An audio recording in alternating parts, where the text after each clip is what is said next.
વિદ્યાર્થી મિત્રો, આજે આપણે ધોરણ 8નું હિન્દી જોવાનું છે.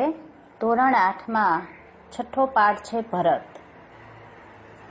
ભરત છે એ રાજા દુષ્યંતનો પુત્ર છે અને એના નામ ઉપરથી જ આપણા દેશનું નામ ભારત દેશ પડ્યું. હવે આપણે જોઈએ એના લેખક કોણ છે, તો કે રાજા લક્ષ્મણસિંહ. राजा लक्ष्मण सिंह विषय थोड़ो परिचय मेळवी लईए.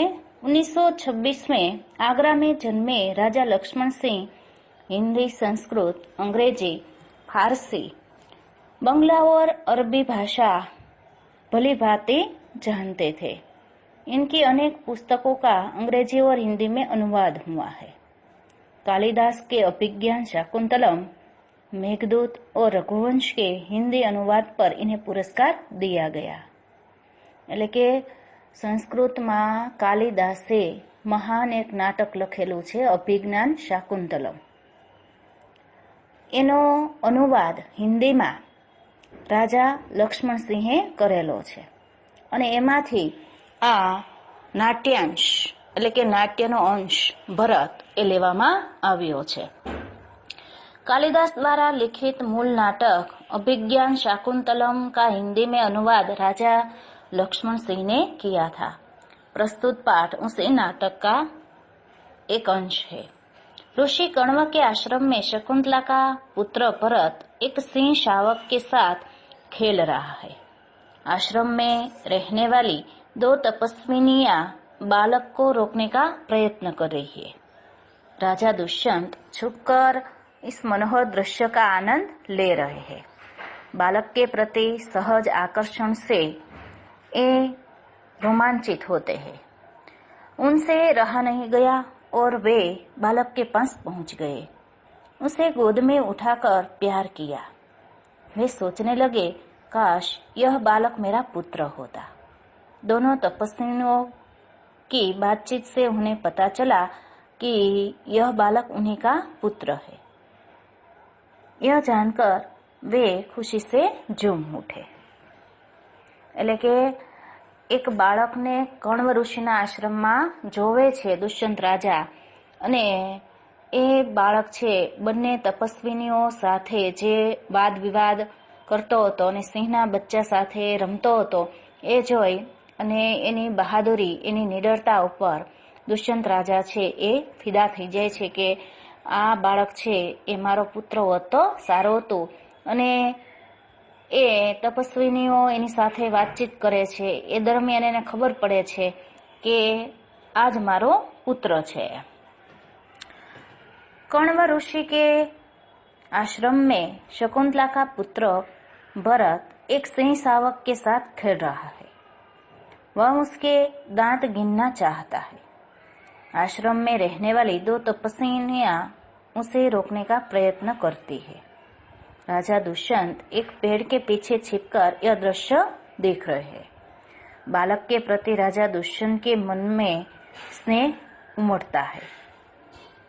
अब दोनों तपस्विनियां हैं वह बालक को लालच देती है कि तुम यह सिंह का जो बच्चा है उसके साथ खेलना छोड़ दो तो हम तुम्हें खिलौना देंगे. एक तपस्विनी खिलौना देने का लालच बताकर बालक से સિંહ શાવક એટલે કે સિંહના બચ્ચાને છોડી દેવા માટે એને કહે છે. बालक खिलौना लिए बिना उसे छोड़ना नहीं चाहता. तब उस तपस्विनी को दूसरी तपस्विनी मिट्टी का मोर लाने के लिए भेजती है. बालक सिंह के बच्चे को नहीं छोड़ता तो एक तपस्विनी दुष्यंत से कहती है कि यह बालक को आप समझाइए ना कि वह सिंह का बच्चा है, उसे छोड़ दे. दुष्यंत बालक को ऋषि कुमार कहकर संबोधित करता है. ऋषि के आश्रम में रहता है इसलिए वह कोई ऋषि का ही पुत्र होगा, इसलिए दुष्यंत उसे ऋषि कुमार कहते हैं. दुष्यंत के कहने पर बालक सिंह शावक को छोड़ देता है. तपस्विनी दुष्यंत को बताते हैं कि बालक ऋषि पुत्र नहीं है, पुरुवंशी है. पुरुवंशी यानी कि पुरु का कुल है उसका वह वंशी है, यानी कि उसके वंशज है. तपस्विनी को इन बातों से आश्चर्य होता है। बालक की सूरत राजा दुष्यंत की सूरत से मिलती है। सूरत यानी कि चेहरा, એટલે કે બાળક છે એ દુષ્યંત જેવો જ દેખાતો હતો और बालक दुष्यंत को नहीं पहचानता, फिर भी उनकी बात मान लेता है। भरत है वह उसको जानता नहीं था, लेकिन वह उसकी बात मान लेता है, दुष्यंत की बात। एक तपस्विनी बालक को मिट्टी का मोर लाकर देती है और उससे शकुंत लावण्य यानी कि पक्षी का सौंदर्य देखने के लिए कहती है। शकुंतला शब्द सुनकर बालक उसे अपनी माँ का नाम समझ लेता है। राजा दुष्यंत को अपनी पत्नी शकुंतला की याद आती है, जिसका उन्होंने त्याग कर दिया था। अब रक्षाबंधन यानी कि रक्षाबंधन का एक सूत्र है, धागा है, वह बांधने की बात आती है कि सिंह शावक के साथ खेलते समय बालक की बाह में बंधा हुआ रक्षा का धागा यानी कि रक्षाबंधन जमीन पर गिर जाता है। दुष्यंत उसे उठा लेते हैं तो तपस्विनियों को बहुत अचरज होता है। वे बताते हैं कि इस रक्षाबंधन को बालक के माता पिता को छोड़कर यदि दूसरा कोई उठाए तो वह सांप बनकर उसे डस लेता है। એટલે કે રક્ષાબંધનનો જે દોરો હતો એ દોરો એના હાથે બાંધેલો હતો ભરતના હાથે અને એ છૂટી જાય છે, પણ દુષ્યંત છે એ દોરાને પોતાના હાથથી ઉપાડે છે પણ એને કાંઈ થતું નથી। એટલે પેલી બે તપસ્વીની છે એને ખૂબ નવાઈ લાગે છે કે માતા પિતા સિવાય તો બીજું કોઈ આ દોરાને સ્પર્શી શકે નહીં, જો એને સ્પર્શ કરવા જાય તો એ સાપ બને અને એને કરડી જાય। इस तरह यह निश्चित हो जाता है कि यह जो बालक है वह सर्वदमन, उसको सर्वदमन एक उपनाम दिया गया है भरत को, वह बालक है वह दुष्यंत और शकुंतला का ही पुत्र है। એટલે એનાથી ખ્યાલ આવી જાય છે કે આ બાળક છે એ કોણ છે, તો કે એ બાળક છે એ જેમ કે રાજા दुष्यंतનો પુત્ર છે। अब हम नाटक के बारे में विस्तार से देखें तो एक बालक है वह सिंह के बच्चे को घसीटते हुए लाता है और दो तपस्विनियां है उसे रोकती हुई आती है। राजा दुष्यंत पेड़ की ओट से उन्हें देख रहे हैं।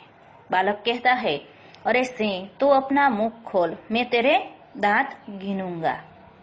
पहली तपस्विनी है वह कहती है, ए अठीले बालक तो वन के इन पशुओं को क्यों सताता है? हमको तो इन पशुओं को बाल बच्चों के समान रखना है। तेरा साहस बढ़ता ही जाता है। तेरा नाम ऋषियों ने सर्वदमन रखा है, सो ठीक ही है।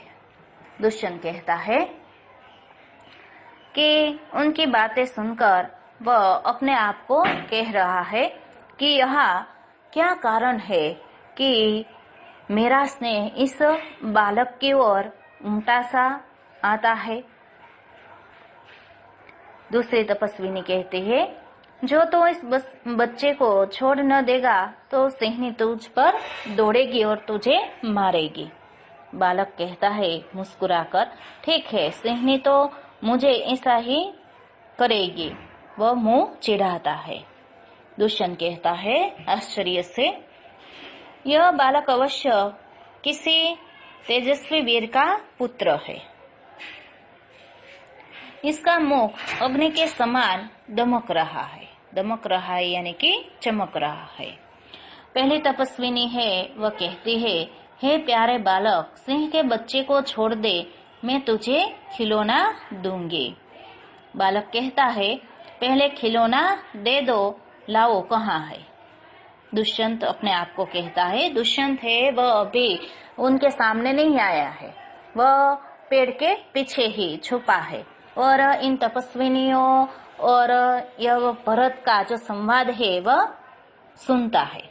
वह कहता है, आहा इसके हाथ में चक्रवर्तियों के लक्षण है, उंगलियों और कैसा अद्भुत जाल है, और हथेली की शोभा प्रातः कमल को भी लज्जित कर रही है। अब जो दूसरी तपस्विनी है वह कहती है, ए सखी सुव्रता, यह बातों से न मानेगा। जहाँ मेरी कुटिया से इस ऋषि कुमार के खेलने के लिए मिट्टी का मोर रखा है, वह तो ले आ। पहली तपस्विनी कहती है, क्या मैं ले आती हूँ। बालक कहता है, तब तक मैं इसी सिंह के बच्चे के साथ खेलूंगा। यह कहकर तपस्विनी की ओर देखकर हंसता है। वह हंसता है उसकी ओर देखकर।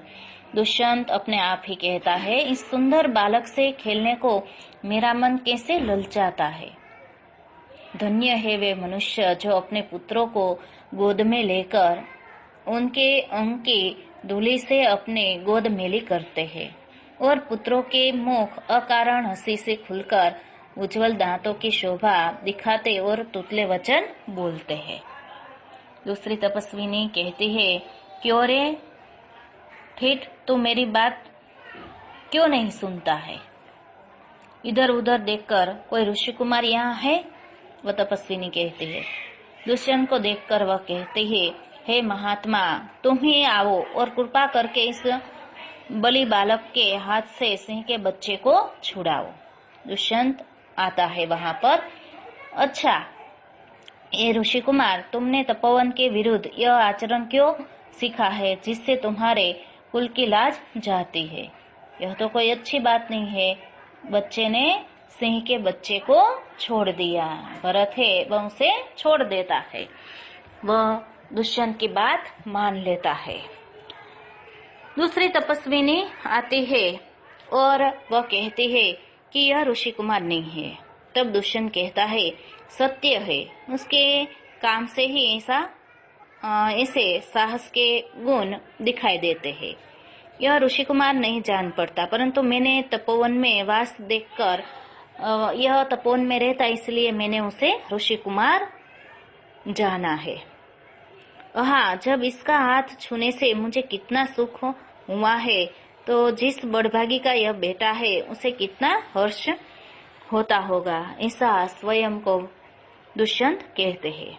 अब दूसरी तपस्विनी कहते हैं कि बड़े अचंभे की बात है। दुष्यंत कहता है, तुम्हें क्यों अचंभा हुआ। दूसरी तपस्विनी कहती है, इसलिए हुआ कि इस बालक की और तुम्हारी सूरत बहुत मिलती है। એટલે કે બે તપસ્વીની છે એ કહે છે કે તમારો ચહેરો અને આ બાળકનો ચહેરો તો એકબીજીને મળતો આવે છે।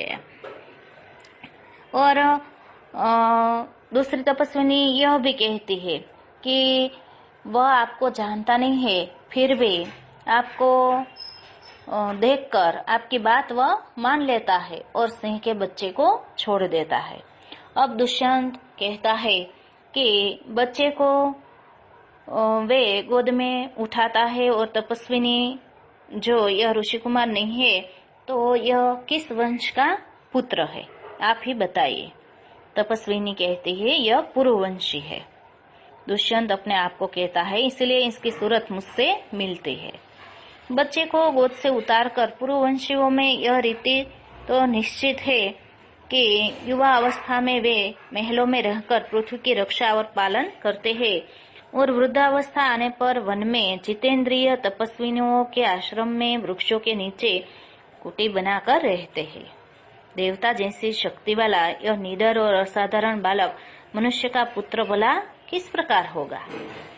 अब दूसरी तपस्विनी है, वह कहती है, हे परदेशी, तेरा यह संदेश तब मिट जाएगा जब तू जान लेगा कि इस बालक की माँ मेनका नामक एक अप्सरा की बेटी है। उसी के प्रताप से इसका जन्म देव पितर के इस तपोवन में हुआ है। दुष्यंत मन में कहता है कि यह तो बड़े आनंद की बात सुनाई। इससे कुछ और आशा बढ़ी। इसकी माता किस राजर्षि की पत्नी है, तो ऐसा प्रश्न करता है। तो दूसरी तपस्विनी कहती है कि जिस राजा ने अपनी विवाहिता स्त्री को बिना अपराध छोड़ दिया है, उसका नाम मैं न लूंगी, उसका नाम मैं आपको नहीं बताऊंगी। दुष्यंत अपने आप को कहता है, यह कथा तो मुझ पर लगती है। भला अब इस बालक की माँ का नाम पूछूं।